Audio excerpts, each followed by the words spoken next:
dengan tema Keluarga Komunitas Rahmat Allah yang Bersaksi. Kita dengarkan dulu Injil ya. Injil Matius pasal 11 ayat 2 sampai 11. Vina, saya sampai jam berapa ya? 10. Jangan. Enggak, dibatasi aja. Nanti saya ngomong terus loh. 7 menit. Nanti timernya ya, saya kasih tahu ya. Si ya, 7. Injil Matius 11 ayat 2 sampai 11.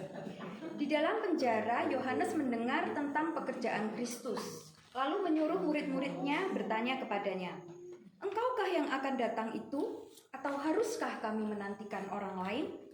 Yesus menjawab mereka, "Pergilah dan katakanlah kepada Yohanes apa yang kamu dengar dan kamu lihat. Orang buta melihat, orang lumpuh berjalan, orang kusta menjadi tahir, orang tuli mendengar, orang mati dibangkitkan, dan kepada orang miskin diberitakan kabar baik. Dan berbahagialah orang yang tidak menjadi kecewa dan menolak aku." Setelah murid-murid Yohanes pergi, mulailah Yesus berbicara kepada orang banyak itu tentang Yohanes. "Untuk apakah kamu pergi ke padang gurun? Melihat buluh yang digoyangkan angin kian kemari? Atau untuk apakah kamu pergi? Melihat orang yang berpakaian halus? Orang yang berpakaian halus itu tempatnya di istana raja. Jadi, untuk apakah kamu pergi? Melihat nabi? Benar. Dan aku berkata kepadamu, bahkan lebih daripada nabi. Karena tentang dia ada tertulis, lihatlah, aku menyuruh utusanku mendahului engkau. Ia akan mempersiapkan jalanmu di hadapanmu. Ia akan mempersiapkan jalanmu di hadapanmu. Aku berkata kepadamu, sesungguhnya di antara mereka yang dilahirkan oleh perempuan tidak pernah tampil seorang yang lebih besar daripada Yohanes Pembaptis. Namun yang terkecil dalam kerajaan surga lebih besar daripadanya. Demikianlah sabda Tuhan. Terpujilah Kristus. Bapak Ibu, tadi kita sudah mendengar ya dalam minggu Advent yang kedua bahwa kita ini diharapkan untuk terbuka terhadap kehendak Allah. Tapi selama ini kita banyak terbuka pada kehendak Allah atau kehendak diri sendiri? Diri sendiri. Lebih ke diri sendiri ya. Nah, itulah ya. Kodrat kita sebagai manusia itu kan manusia yang rapuh, mudah terluka, mudah kecewa, mudah jatuh dalam dosa. Semuanya itu kita terima karena dosa asal yang kita terima dari Adam dan Hawa. Sedikit kita mau mengingat kembali awal penciptaannya. Adam dan Hawa itu kan sudah enak di Taman Firdaus ya. Dan kemudian ketika Hawa tergoda oleh iblis tua itu, ular itu, dia kan disuruh makan apel. Nah, kan nggak boleh kan sama Tuhan, jangan kamu makan buah itu, yang lainnya boleh, yang satu itu aja jangan kamu makan. Tapi Hawa memakannya. Nah, pada saat dia memakan itu, buah itu, dia sudah berdosa. Dia sudah tidak melakukan kehendak Tuhan, tapi dia melakukan kehendak dirinya sendiri. Dia tergoda. Dan kemudian selanjutnya kita tahu, setelah dia makan buah apel itu, dia ngajak siapa? Ngajak Adam. Dia kasih kan buahnya ini ke suaminya. Ini loh, enak, makanan tak, seger manis. Dimakan sama Adam. Nah, berdosa nggak Adam? Dia melakukan kehendaknya sendiri lagi. Padahal dia juga sudah tahu kan kalau nggak boleh. Nggak sampai di situ. Karena mereka berdosa. Dosa itu sudah turun ke anaknya. Kita tahu Kain dan Habel. Karena Kain iri terhadap Habel, apa yang dilakukan Kain? Membunuh Habel. Nah, ketika Tuhan datang tanya, "Tuh, adikmu mana?" Apa jawab Kain? "Tuh kok tanya aku? Aku nggak tahu. Memangnya aku apa itu? Penjaga adikku." Nah, Kain membela diri dari kesalahannya. Dia berbohong. Nah, itulah kodrat manusia ketika sudah mulai jatuh dalam dosa. Egois, ya kan? Mementingkan kepentingan diri sendiri, kehendak diri sendiri, iri hati, sampai dengan membunuh. Berapa banyak mungkin yang kita lakukan, kita mungkin juga sering membunuh. Kita mungkin sering atau pernah membunuh karakter orang dengan menyebarkan gosip yang gak jelas. Ya, jadi yang mau saya sampaikan bahwa manusia itu rapuh, jatuh di dalam dosa itu karena sudah kodratnya kita berdosa bawaan dari Adam dan Hawa. Kerapuhan ini kita bawa di dalam keluarga kita. Kita kecewa dengan pasangan kita, gitu ya. Tadi kan di awal tadi minggu kedua kita sudah diingatkan, aku kok dapat orang tua seperti ini sih, kok pasanganku seperti ini sih, ini kok mencekno anakku kok gini dan macam-macam, gitu kan? Nah, di minggu ketiga ini kita masih diingatkan bahwa kita akan sering terluka, pasti. Sepanjang perjalanan hidup kita, kita akan terluka. Karena kita bertemu dengan banyak orang. Dan karena kita ini juga akan menghadapi berbagai banyak peristiwa. Entah itu suka, entah itu duka, pasti menimbulkan luka. Kalau kita lihat ya, loh, suamiku ini kok kayak gini ya? Kamu ini kan seharusnya nggak gini toh. Seharusnya itu ke gereja, seharusnya berdoa, seharusnya rajin bekerja, seharusnya nggak boleh males. Kamu kok gini sih? Kok sekarang kok suka marah-marah? Misalnya seperti itu. Suami juga, kamu loh istri ya, kok cerewet sih? Mestinya itu kan nggak boros, mestinya itu kan bisa masak yang enak, ngurus anak, gitu ya. Banyak gitu loh maunya, ya. Mestinya. Kamu nih loh anak ini loh ya. Sudah tak kasih yang enak, yang baik, tak sekolahkan, tak kasih ini loh. Kok masih nakal, kok masih gini? Sudah besar kok masih sakarepnya dewe. Kok kerja nggak genah, macam-macam. Ya kan? Banyak tuntutan. Karakter yang dibawa dalam masing-masing pribadi, dalam keluarga. Kalau menurut penelitian, sedikit saja saya mau sampaikan. Kalau menurut penelitian, karakter yang membentuk kita menjadi pribadi yang mungkin mudah marah, mudah tersinggung, mudah iri hati, mudah minder, nggak percaya diri. Itu terbentuk karena masa lalu kita. Peristiwa-peristiwa yang kita alami sejak kita dari kandungan. Ya, 90% yang membentuk karakter kita itu adalah dari alam bawah sadar kita. 90% dari alam bawah sadar kita. Yang 10% itu alam sadar kita. Apa 90% itu? Sejak dalam kandungan ibu, mungkin ibu ini mengalami stres, depresi gitu ya. Mungkin perekonomian sudah nggak baik. Mungkin dia ingin menggugurkan anak ini. Mungkin suaminya sering marah-marah, orang tuanya marah-marah, dan semuanya. Itu terekam loh oleh bayi dalam kandungan ini. Terekam. Dia akan merasa, aku ini nggak diterima oleh orang tuaku. Aku berada dalam keluarga yang nggak harmonis. Itu terekam. Juga sampai nanti masa kecil, anak ini mungkin ketika masih kecil, orang tuanya ini tengkar aja. Ya, dia dipukulin atau apa, itu terbawa. Sampai juga dewasa. Oh, aku ini kok dibanding-bandingkan sama adikku, orang tuaku ini loh. pernah memukul ini, pernah memukul itu. Terus luka-luka itu terbawa terus, gitu ya, sampai dewasa, dan itu bisa membentuk karakter seseorang. Apakah dia menjadi pemarah, mudah tersinggung, apalagi nggak percaya diri. Nah, itu semua karena masa lalu. Nah, yang mau saya sampaikan, ya, jadi kalau mungkin kita menghadapi pasangan kita seperti itu ya, kok mudah marah sih, kok ngamukan sih, kok kesinggungan sih, gitu ya.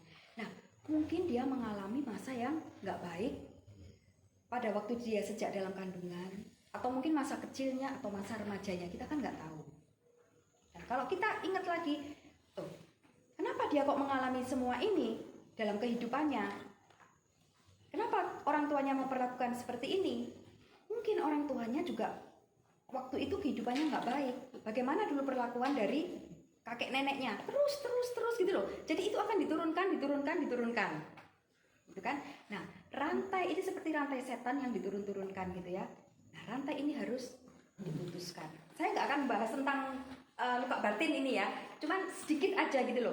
Untuk saya mau menyampaikan kenapa pribadi setiap orang di dalam keluarga itu kok kadang itu menjengkelkan gitu loh. Itu bisa dari masa lalu. Sudah gitu mungkin masih ditambahi lagi di masa sekarang.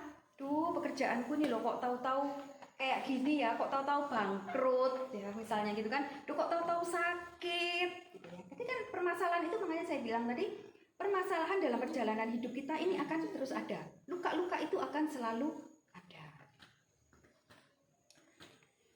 Nah, sekarang kalau kita sudah tahu seperti itu, lalu apa yang harus kita lakukan?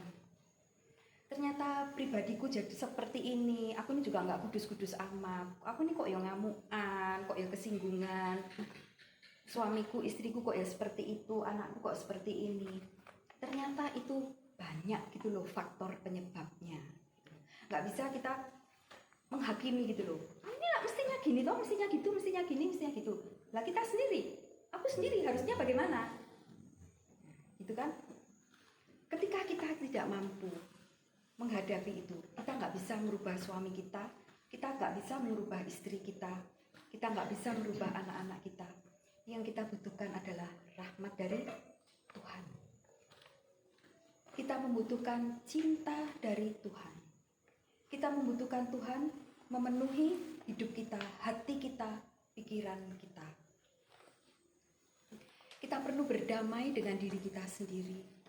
Dan yang mampu mendamaikan kita, menerima kita apa adanya. Iya ya, aku dilahirkan seperti ini, dari orang tua seperti ini, aku mengalami kejadian ini seperti ini.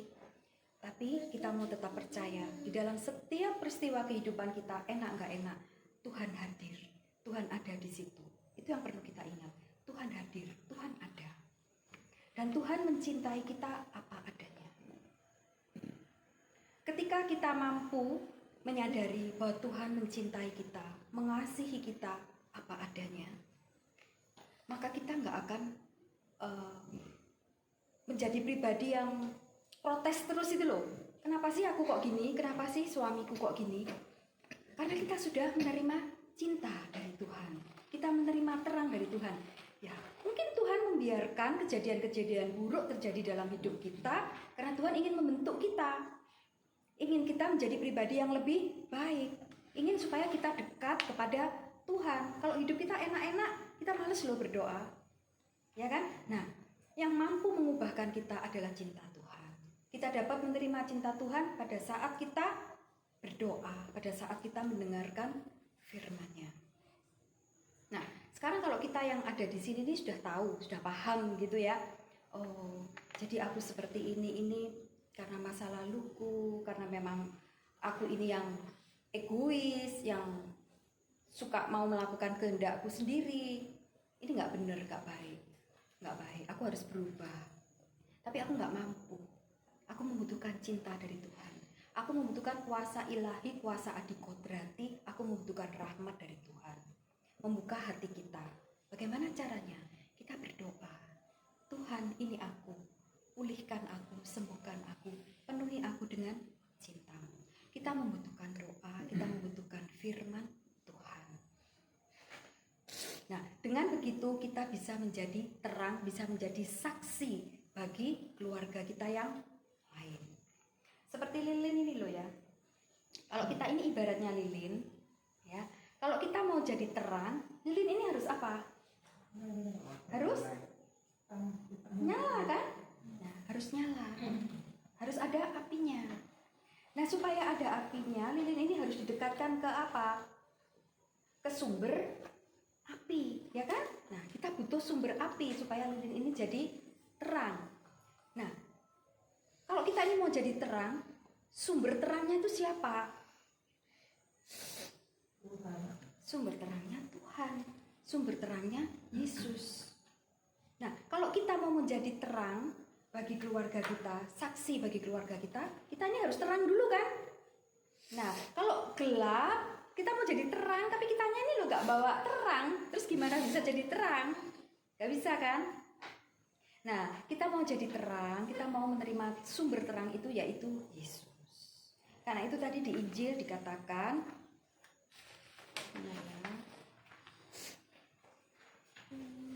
orang buta, pergilah dan katakan kepada Yohanes apa yang kamu dengar dan kamu lihat. Orang buta melihat. Kita mau menjadi terang di dalam keluarga. Ini konteksnya keluarga ya, jadi saya yang bicarakan hanya keluarga. Orang buta melihat. Ketika kita sudah menyadari kita ini terang, mungkin ada anggota keluarga, entah itu suami, istri, orang tua, saudara, anak, yang sedang dalam keadaan buta, yang sedang dalam keadaan kegelapan, dalam begitu masalah, nggak tahu jalan keluar, apa yang harus kita lakukan, kita mau menjadi sumber terang itu. Kita mau memberi mereka pengharapan, bahwa masih ada jalan kok, masih ada jalan keluar. Aku loh ada sama kamu, masih ada Yesus. Ayo kita berdoa.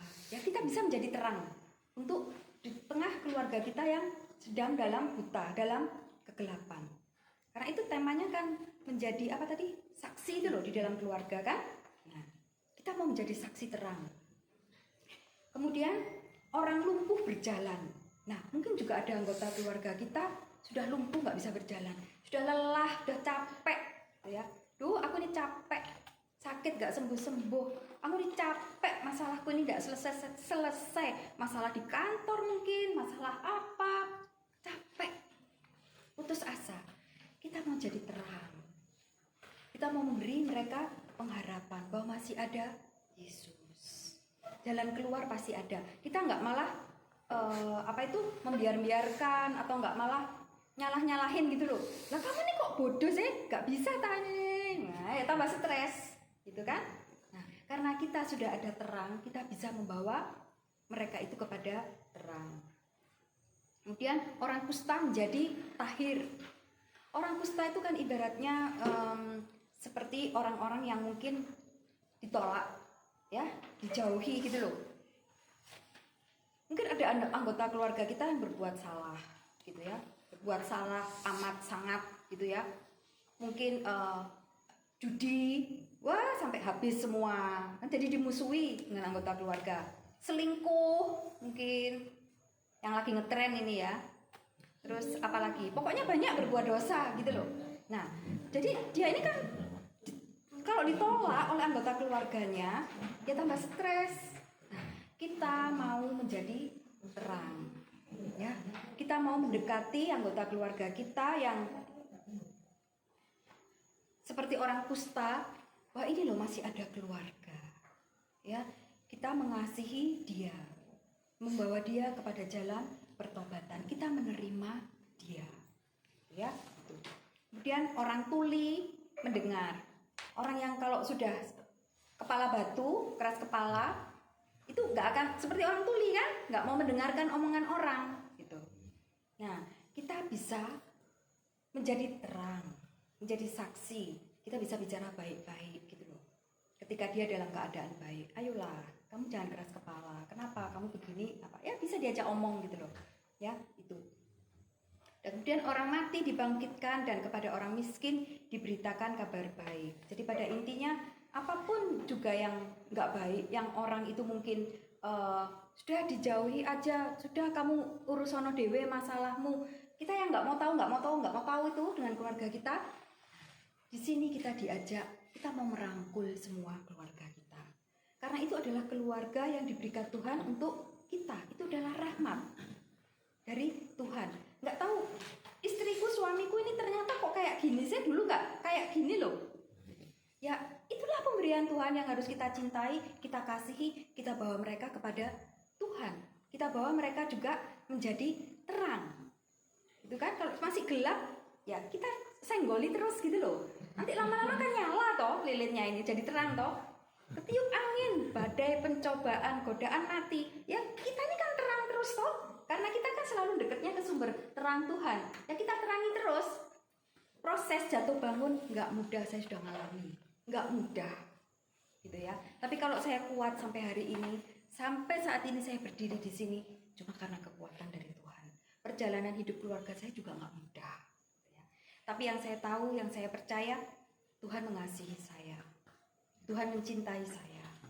Tuhan mau, kalau Tuhan berulang kali menyembuhkan saya, menyelamatkan saya, begitu banyak mujizat-mujizat yang saya terima, pasti Tuhan punya rencana untuk saya. Pasti Tuhan ingin saya ini melakukan sesuatu untuk orang lain, untuk kemuliaan Tuhan, nggak untuk diri sendiri. Gitu ya. Jadi Bapak Ibu, pada saat kita mengalami begitu berat, kita serasa nggak mampu berbuat apa-apa, teladan yang paling saya suka di dalam keluarga itu Santa Monica.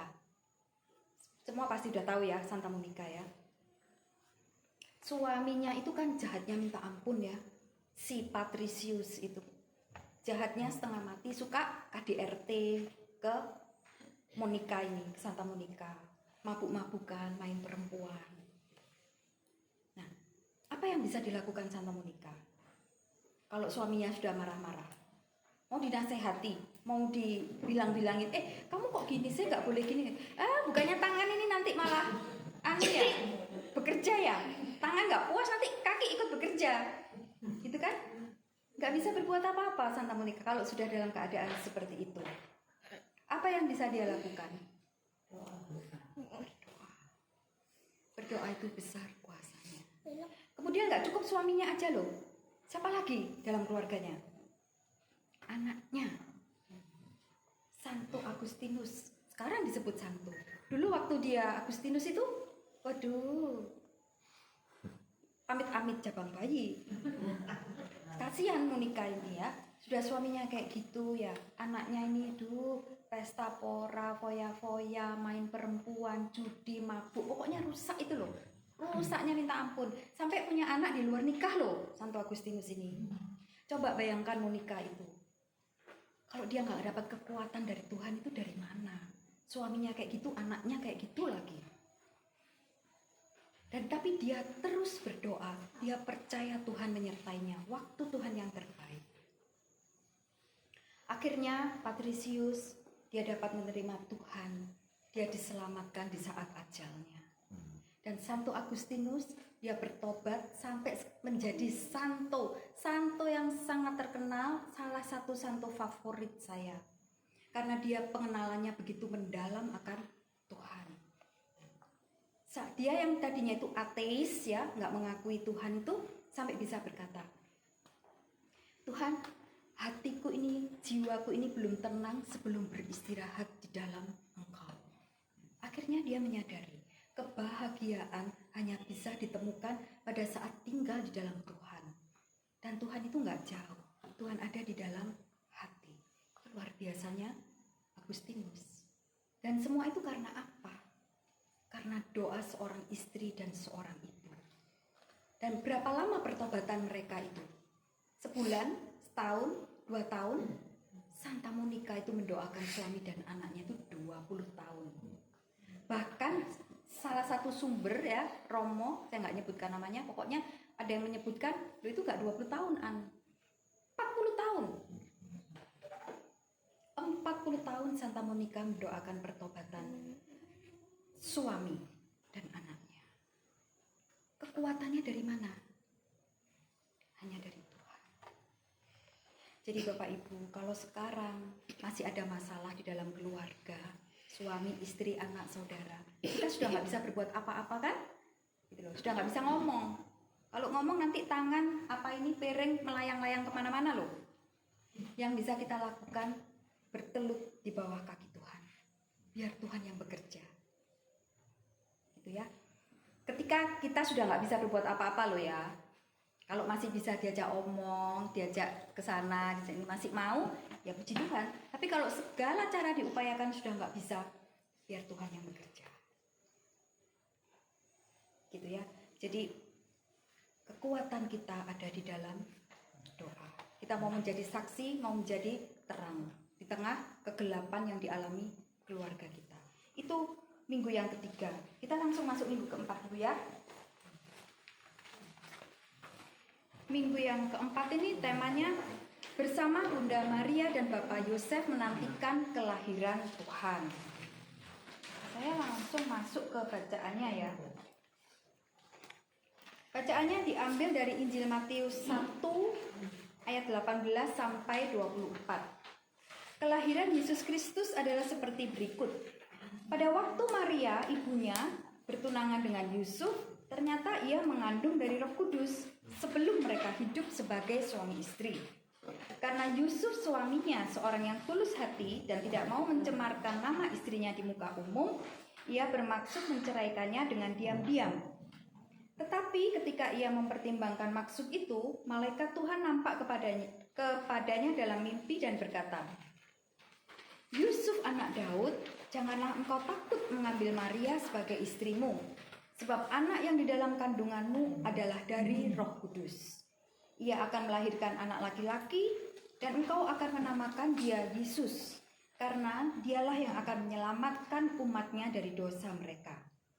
Hal itu terjadi supaya genaplah yang difirmankan Tuhan oleh Nabi. Sesungguhnya anak darah itu akan mengandung dan melahirkan seorang anak laki-laki, dan mereka akan menamakan dia Immanuel, yang berarti Allah menyertai kita. Sesudah bangun dari tidurnya, Yusuf berbuat seperti yang diperintahkan malaikat Tuhan itu kepadanya. Ia mengambil Maria sebagai istrinya. Demikianlah sabda Tuhan. Pujilah Kristus. Ya. Di sini kita mendengar bahwa Yesus ini juga lahir dari sebuah keluarga, ibu dan ayah yang adalah manusia biasa. Kita mau melihat sosok ibu dalam diri Maria. Maria itu terkenal dengan kerendahan hatinya. Ketika malaikat datang kepadanya dan mengatakan bahwa dia akan mengandung oleh Roh Kudus, mau nggak Maria? Maria mengatakan, "Aku ini hamba Tuhan, terjadilah padaku menurut perkataanmu." Maria dengan rendah hati mau menerima kehendak Tuhan, karena dia ini adalah hamba. Padahal dia nggak tahu loh apa yang akan terjadi ini nanti. Belum menikah loh, sudah hamil. Bagaimana ini nanti?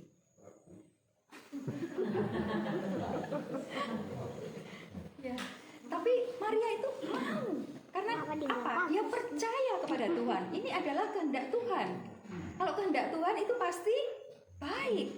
Sudah nggak tahu nanti bagaimana. Pokoknya ini kehendak Tuhan, pasti baik. Dan kemudian kita melihat Yosef sebagai pribadi yang terkenal seorang yang tulus hatinya. Dia sudah mau menceraikan istrinya, sudah mau menceraikan Maria yang sudah mau jadi istrinya. Tapi ketika Tuhan berbicara kepada dia lewat mimpi, "Jangan cerai. Maria itu loh mengandung dari Roh Kudus. Kamu harus menamai dia Yesus." Yosef taat pada kehendak Tuhan. Nah, karena ketaatan dua orang ini pada kehendak Tuhan, maka Yesus lahir di dunia ini. Semua karena mereka terbuka oleh rahmat Tuhan. Dan kehadiran Yesus melalui mereka ini itu memberikan sukacita, memberikan keselamatan bagi banyak orang. Kita lihat ya, ketika Maria ini hamil, membawa Yesus dalam dirinya, dia mengunjungi Elisabet. Dan ketika Elisabet itu tahu Maria itu datang dengan Yesus, dengan Tuhan yang ada di dalam tubuhnya, Elizabeth berkata, dengan gembira ya, dengan sukacita, Elizabeth berkata, wah, siapa aku ini sampai ibu Tuhanku datang kepadaku. Dia begitu sukacita karena Maria membawa Yesus. Dan Elizabeth berkata, ketika engkau memberi salam, anak di dalam kandunganku ini melonjak. Melonjak karena gembira, sukacita. Yohanes menjadi penuh dengan Roh Kudus. Karena berjumpa dengan Yesus. Maria ketika dia datang membawa Yesus berjumpa dengan Elizabeth dan Yohanes, menghadirkan Yesus dalam kehidupan mereka, mereka menjadi penuh dengan sukacita, mereka penuh dengan Roh Kudus. Kemudian kita melihat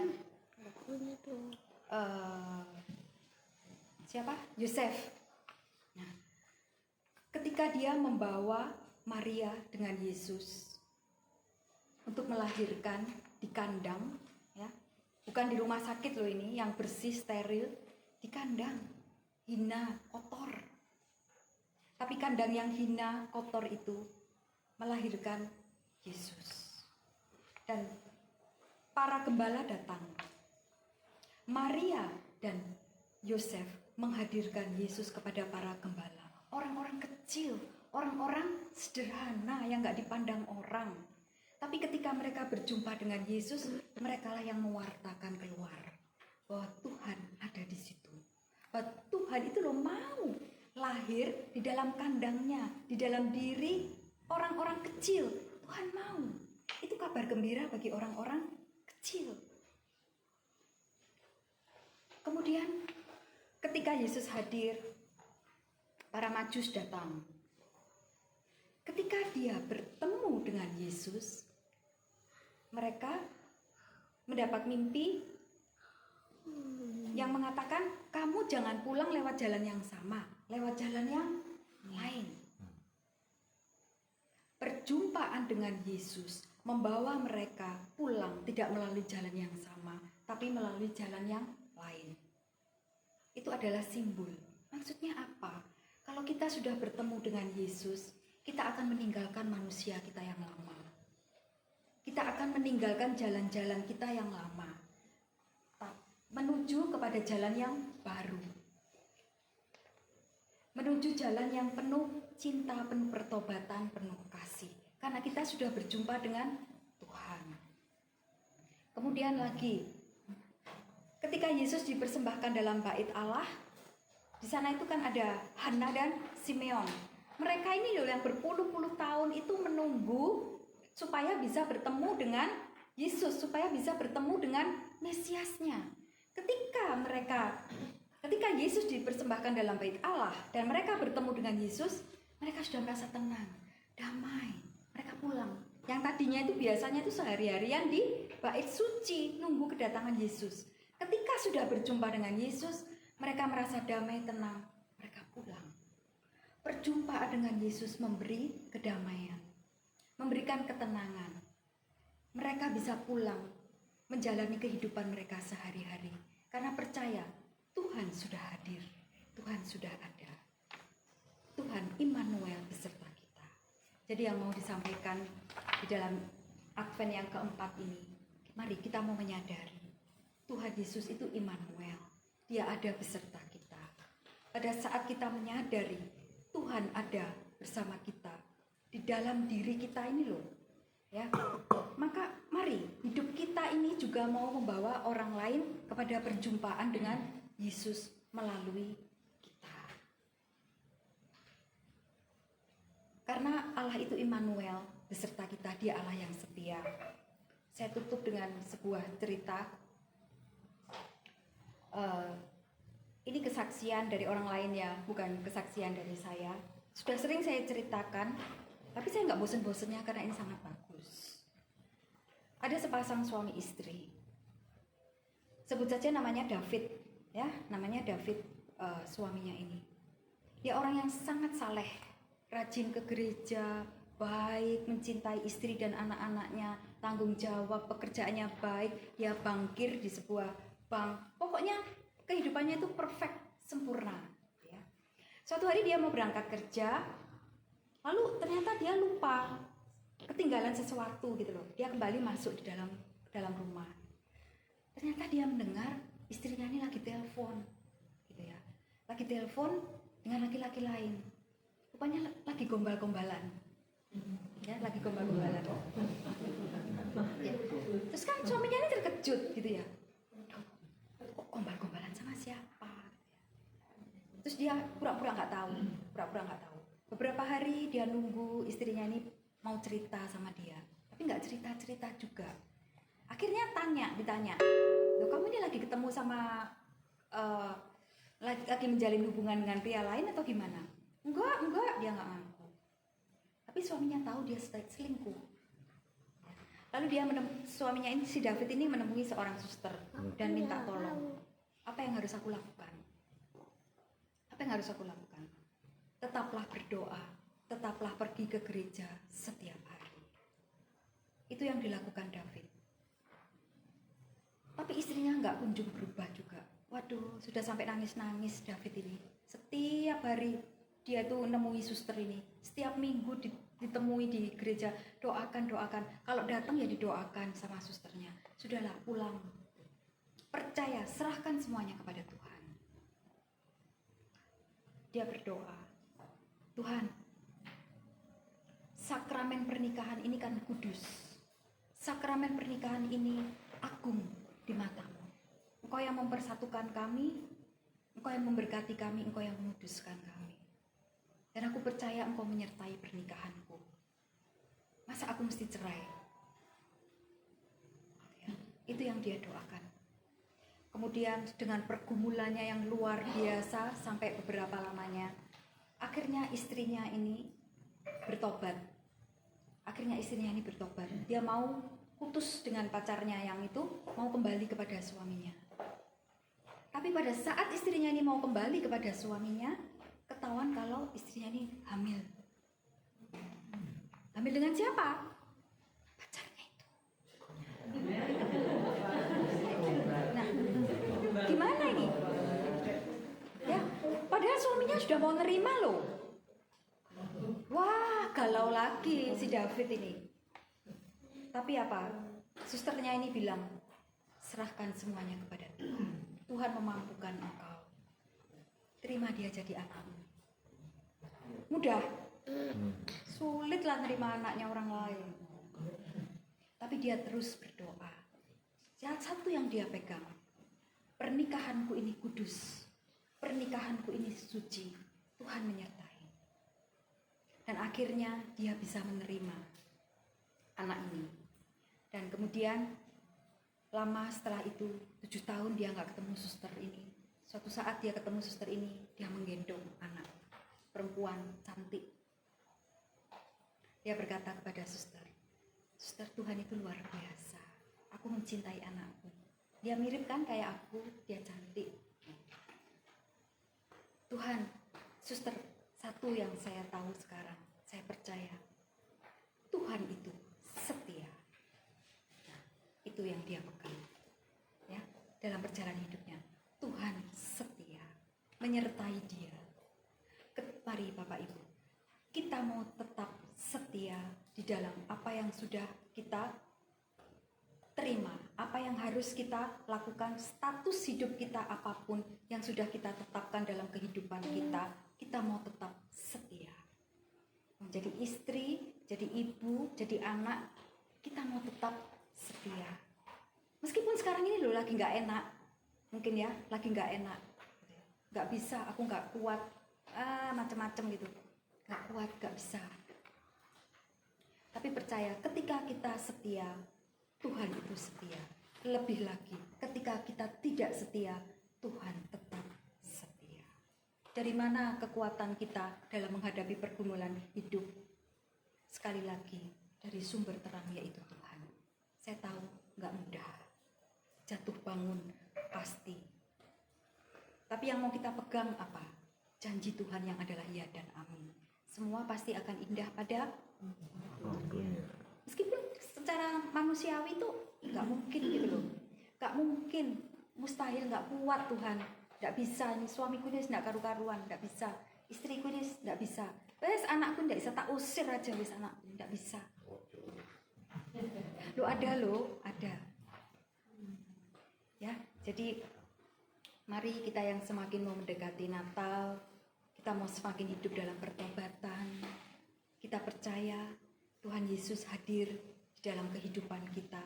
Dia selalu hadir di dalam kehidupan kita, memberikan dirinya untuk memberikan kita kekuatan, sukacita, damai sejahtera, iman, harapan dan kasih. Dan yang pasti harapan. Yang paling kita butuhkan dalam diri kita, harapan. Jangan sampai kita putus harapan.